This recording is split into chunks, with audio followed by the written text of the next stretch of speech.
We are pleased to once again have our good friend Tara Dowdell, who's the founder and president of TDG Speakers and the Tara Dowdell Group, and then she's also a Democratic consultant. Good to see you, my friend.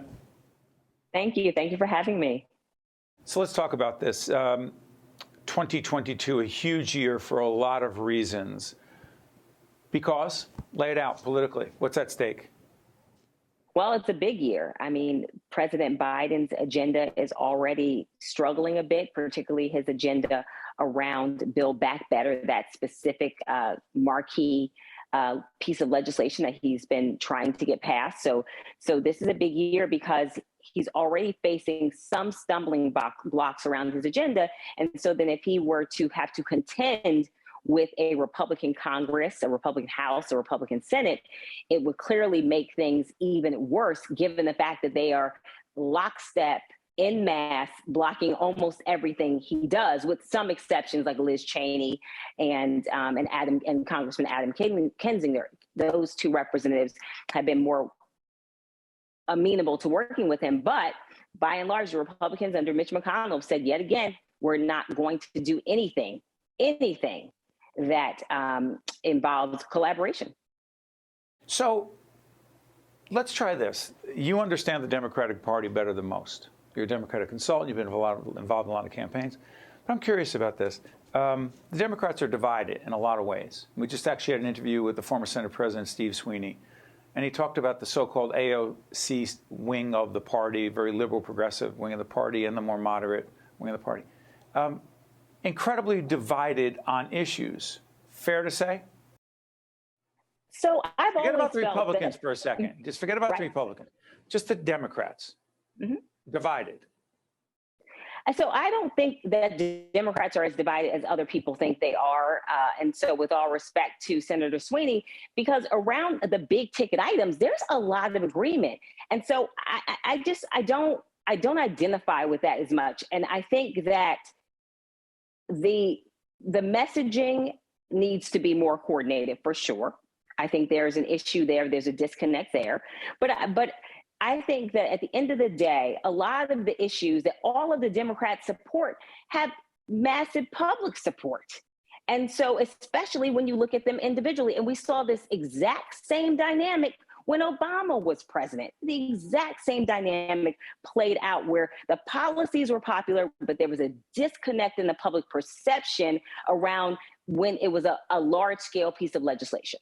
But Tara, let me push back on this. President Obama, as a student of leadership on my end, when I studied President Obama, one of the things he had was the ability to connect with people on a human, personal level, an extraordinary public communicator. Is it not fair to say that President Biden is struggling mightily to connect with people and communicate a clear, coherent message, and frankly, some would argue, communicate with a sense of confidence when he is out there? Or is that just what those who don't like him are saying? No, there's literally no better communicator within the Democratic Party than President Obama. I would still say he's probably, well, actually, there's one better communicator, Michelle Obama. Michelle Obama, exactly. Yeah, exactly. We're on the same page. So Michelle Obama is the single best communicator in the Democratic Party, and number two is probably President Barack Obama. But Biden's approval ratings are only 4 points lower than where President Obama's approval ratings were at this exact same time. And I think people are underestimating this pandemic. I think they're underestimating the mass trauma that many people will realize they have after we get through this. I think the country is divided. A lot of people know we want out of this pandemic. There are 30, if you ask 30 different people, you get 30 different answers as to what we should be doing. And I think that a big part of what is putting an albatross around the neck of the Democratic Party is this pandemic. I have friends, I don't have children myself, but the frustration from parents, and it swings in both directions. And it really, honestly, I know Democratic parents that skew very differently. It doesn't matter whether they're the far left, the far, moderate. None of that matters. The parents I know parents who are both, and this is anecdotal, obviously, right? But I know parents who are more progressive, who want their kids back in school. And I know parents who are more moderate who don't want their kids back in school. And so I don't envy anybody governing at this time, but I do think that a lot of things have been sort of projected onto the Democratic Party, and a lot of it is grounded in this pandemic and the trauma that people are facing and the disruption that they continue to face in their lives. Tara, put in perspective, again, the graphic democracy at a crossroads will come up because this is a huge issue as it relates to our democracy. Voting rights. As we speak at the end of January, this will be seen a little bit after, it looks like it's not happening as many would want it to happen. I can't even imagine what the late, great Congressman John Lewis would be thinking right now, Dr. King would be thinking right now. Say it doesn't happen. Say these changes are taking place in a variety of states across the nation, which is going to make it harder, as many say, for many people, disproportionately black and brown, to vote. It's not my job to editorialize. It's your job to help us understand why voting rights matter so much, A, and B, if it does not take place, what does that mean for our democracy? And I think, so this is what I think is the biggest threat to our democracy. And I would also add, we need publicly financed elections, but that's for another conversation for another time. But I would say that this is, in fact, the biggest threat. The entire point of an electoral process, one person, one vote, the entire point of that is to give the people the right to hire and fire those people that represent them, to give the people a voice in their democracy. Once you start to impinge upon that, by definition, you are harming democracy. This is what separates us from other countries. This is what separates us from countries that we've offered condemnations towards, countries that we have, in fact, gone to war with, countries that we have imposed sanctions upon. This is the defining factor.